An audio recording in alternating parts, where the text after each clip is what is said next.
Hi all, അസ്സലാമു അലൈക്കും. Welcome back to Silna's kitchen. ഇന്നത്തെ റെസിപ്പി അരി കൊണ്ടുണ്ടാക്കിയ നല്ല ടേസ്റ്റി ആയിട്ടുള്ള ഒരു വെറൈറ്റി ആയിട്ടുള്ള ഒരു അടിപൊളി ബർഫി റെസിപ്പിയാണ്. കുട്ടികൾക്കും വലിയവർക്കൊക്കെ ഒരുപോലെ ഇഷ്ടാവുന്ന നല്ല ടേസ്റ്റി ആയിട്ടുള്ള വളരെ സിമ്പിളായിട്ട് തയ്യാറാക്കിയെടുക്കാൻ പറ്റുന്ന ഒരു അടിപൊളി പലഹാരമാണ്. അതുകൊണ്ട് തന്നെ നമ്മുടെ വീഡിയോ സ്കിപ്പ് ചെയ്യാതെ മുഴുവനായിട്ടും കണ്ടേക്കണേ.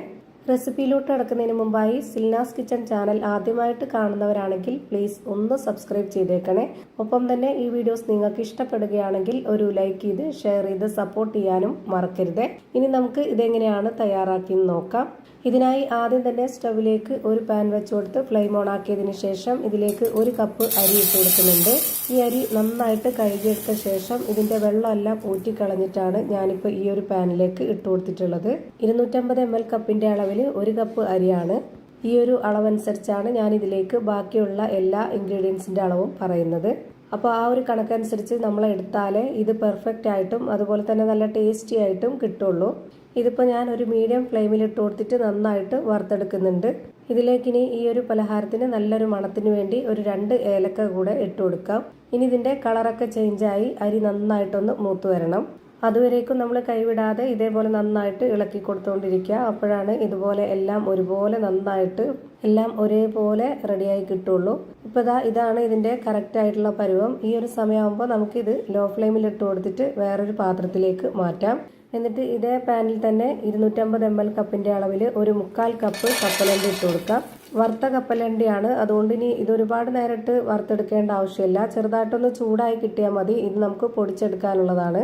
അപ്പോൾ ഒരു മീഡിയം ഫ്ലെയിമിൽ ഇട്ട് കൊടുത്തിട്ട് ഇതും നന്നായിട്ട് ഞാനൊന്ന് ചൂടാക്കി എടുത്തിട്ടുണ്ട്.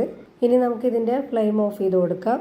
ഇനി നമുക്കൊരു മിക്സിയുടെ ജാർ എടുത്തിട്ട് അതിലേക്ക് ചൂടാറിയതിന് ശേഷം ആ ഒരു വറുത്തെടുത്തിട്ടുള്ള അരി മുഴുവനായിട്ടും ഇതിലേക്ക് ഇട്ട് കൊടുത്തിട്ട് നല്ല പോലെ ഇതൊന്ന് പൊടിച്ചെടുക്കണം.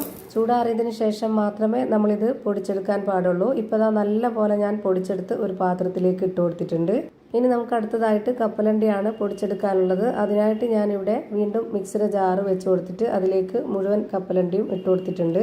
ഇതും കൂടെ നന്നായിട്ട് പൊടിച്ചെടുത്തിട്ട് ഈ ഒരു അരിയുടെ കൂടെ ഇട്ട് കൊടുക്കാം. ഇപ്പോൾ ഇത് രണ്ടും നന്നായിട്ട് പൊടിച്ച് ഒരു പാത്രത്തിലേക്ക് മാറ്റിയിട്ടുണ്ട്. ഇനി നമുക്ക് അടുത്തതായിട്ട് ഒരു പാൻ സ്റ്റൗവിലേക്ക് വെച്ച് കൊടുക്കാം. ഫ്ലെയിം ഓണാക്കി കൊടുക്കണ്ട. ഇപ്പോൾ തന്നെ ഈ ഒരു പൊടി മുഴുവനായിട്ടും ഇതിലേക്ക് ഇട്ട് കൊടുത്ത ശേഷം ഇനി ഇതിലേക്ക് ഇട്ട് കൊടുക്കേണ്ടത് 1/4 കപ്പ് അളവിൽ 1 കപ്പ് നിറയെ പാൽപ്പൊടിയാണ്. ഈ ഒരു അളവിൽ തന്നെ പാൽപ്പൊടി എടുക്കാൻ നോക്കുക, എന്നാലേ നല്ല ടേസ്റ്റ് കിട്ടുള്ളൂ. ഇനി ഇതിലേക്ക് ഒരു നുള്ള് ഉപ്പിട്ട് കൊടുക്കുന്നുണ്ട്. ഇതിലെ മധുരത്തിനെ ഒന്ന് ബാലൻസ് ചെയ്യാനായിട്ടുള്ള ഉപ്പാണ് ഇട്ട് കൊടുത്തിട്ടുള്ളത്. പിന്നെ ഇതിലേക്ക് 250 ml കപ്പിന്റെ അളവിൽ 1 കപ്പ് വെള്ളത്തിൽ 200 ഗ്രാം ശർക്കര ഉരുക്കിയെടുത്തിട്ടുള്ളതാണ് ഒഴിച്ചു കൊടുക്കുന്നത്. ആ ഒരു കപ്പ് അളവിൽ തന്നെ 1 കപ്പ് വെള്ളവും കൂടെ ഇതിലേക്ക് ഒഴിച്ചു കൊടുക്കുന്നുണ്ട്. ഇപ്പം ഞാൻ ഒഴിച്ചു കൊടുത്ത് ഈ ഒരു വെള്ളത്തിന് പകരം നിങ്ങൾക്ക് പാൽ ഒഴിച്ചു കൊടുക്കണമെന്നുണ്ടെങ്കിൽ അങ്ങനെ ഒഴിച്ചു കൊടുക്കാം, കുഴപ്പമൊന്നുമില്ല. ഇനി ഇത് നല്ലപോലെ ഒന്ന് ഇളക്കി യോജിപ്പിച്ചെടുക്കാം. കട്ടകളൊന്നും ഇല്ലാതെ നല്ലപോലെ കിട്ടാനായിട്ട് ഞാൻ ഇതുപോലെ ഒരു വിസ്ക് വെച്ചിട്ടാണ് ഇളക്കി കൊടുക്കുന്നത്. വിസ്ക് വെച്ചിട്ട് ഇളക്കി കൊടുക്കുമ്പോൾ ഈ ഒരു പാനിൽ സ്ക്രാച്ച് വീഴാതെ നോക്കണം. നോൺ സ്റ്റിക്കിന്റെ പാൻ ആയതുകൊണ്ട് ഇതിന്റെ ആ ഒരു പാനിൽ തട്ടാതെ ഈ മുകളിലുള്ള ഈ ഒരു മിക്സിൽ മാത്രം ഇട്ടിട്ട് ഇതുപോലെ ഒന്ന് ഇളക്കി കൊടുത്താൽ മതി. ഇപ്പോൾ നന്നായിട്ട് കട്ടകളൊന്നും ഇല്ലാതെ ഇളക്കി എടുത്തിട്ടുണ്ട്. ഇനി ഇതിലേക്ക് വേണ്ടത് ചിരകിയ തേങ്ങയാണ്. അതൊന്ന് മിക്സിയുടെ ജാറിലേക്ക് ഇട്ടൊന്ന് ക്രഷ് ചെയ്തെടുത്തിട്ടുണ്ട്. 1/2 കപ്പ് അളവിലുള്ള തേങ്ങയാണ് ഞാൻ ഇതിലേക്ക് ഇട്ട് കൊടുത്തിട്ടുള്ളത്. ഇനി ഞാനിതിലേക്ക് ഇതുപോലെ ഒരു പീസ് ബട്ടറാണ് ഇട്ട് കൊടുക്കുന്നത്. നെയ്യ് ചേർത്ത് കൊടുക്കണമെന്നുള്ളവർക്ക് അത് ഇട്ട് കൊടുക്കാം. ഞാനിപ്പോൾ ഇല്ലാത്തത് കൊണ്ടാണ് ബട്ടർ ഇട്ട് കൊടുത്തിട്ടുള്ളത്. നെയ്യായിരുന്നാൽ കുറച്ചുകൂടി ടേസ്റ്റ് ആയിരിക്കും അതിൻ്റെ ആ ഒരു മണമൊക്കെ ആകുമ്പോൾ. ഇനി ഇതിലേക്ക് 1/2 കപ്പ് അളവിലുള്ള വെള്ളവും കൂടെ ഒഴിച്ചു കൊടുത്തതിന് ശേഷം ഇത് നന്നായിട്ടൊന്ന് ഇളക്കി യോജിപ്പിച്ച് കൊടുക്കുന്നുണ്ട്. ഇനി നമുക്ക് ഇതിൻ്റെ ഫ്ലെയിം ഓഫ് ചെയ്ത് കൊടുക്കാം. അപ്പോൾ ആ ഒരു ചൂട് തട്ടുമ്പോൾ ഈ ബട്ടറൊക്കെ നന്നായിട്ട് ഉരുകി വന്നോളും. ഫ്ലെയിം ഓണാക്കിയതിന് ശേഷം കൈവിടാതെ ഇതുപോലെ നന്നായിട്ട് ഇളക്കി കൊടുത്തുകൊണ്ടിരിക്കണം. ഒരു മീഡിയം ഫ്ലെയിമിലാണ് ഞാനിപ്പോൾ ഇട്ട് വെച്ച് കൊടുത്തിട്ടുള്ളത്. ഇനി ഇതിൻ്റെ വെള്ളമെല്ലാം വറ്റി ഡ്രൈ ആയി ഇതുപോലെ പാനിൽ നിന്ന് വിട്ടുവരുന്ന ആ ഒരു പരുവാകുമ്പോൾ നമുക്ക് ഇതിൻ്റെ ഫ്ലെയിം ഓഫ് ചെയ്ത് കൊടുക്കാം. വളരെ പെട്ടെന്ന് തന്നെ റെഡിയായി കിട്ടും, ഒരുപാട് സമയമൊന്നുമില്ല.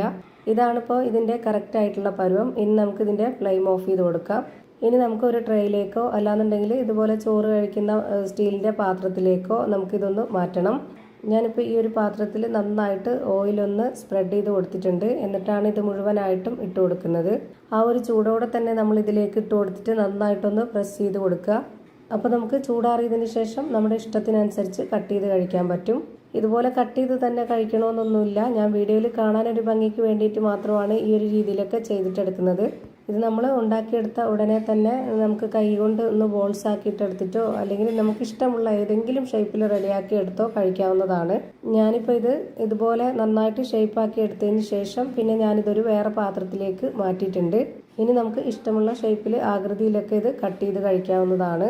അപ്പോൾ ഇതാ ഭയങ്കര ടേസ്റ്റി ആയിട്ടുള്ള ഒരു അടിപൊളിയായിട്ടുള്ള അരി കൊണ്ടുണ്ടാക്കിയ ഒരു ബർഫി റെഡിയായി കിട്ടിയിട്ടുണ്ട്. എല്ലാവർക്കും ഇഷ്ടാവുന്ന ഒരു അടിപൊളി സ്വീറ്റാണ്. അപ്പോൾ ഇത്രയേ ഉള്ളൂ ഇന്നത്തെ വീഡിയോ ഇഷ്ടമായാൽ ലൈക്ക് ചെയ്യാനും കമൻറ്റ് ചെയ്യാനും ഷെയർ ചെയ്യാനും മറക്കരുത്. അതുപോലെ തന്നെ ഞാനിടുന്ന പുതിയ വീഡിയോസ് നോട്ടിഫിക്കേഷനായിട്ട് കിട്ടുന്നതിന് വേണ്ടി സബ്സ്ക്രൈബ് ചെയ്ത് ബെല്ലൈക്കൺ അമർത്തി അതിൽ ഓൾ എന്ന ഓപ്ഷൻ എനേബിൾ ചെയ്ത് കൊടുക്കാനും മറക്കരുത്. പുതിയൊരു വീഡിയോയുമായി വീണ്ടും വരും. Thank you for watching.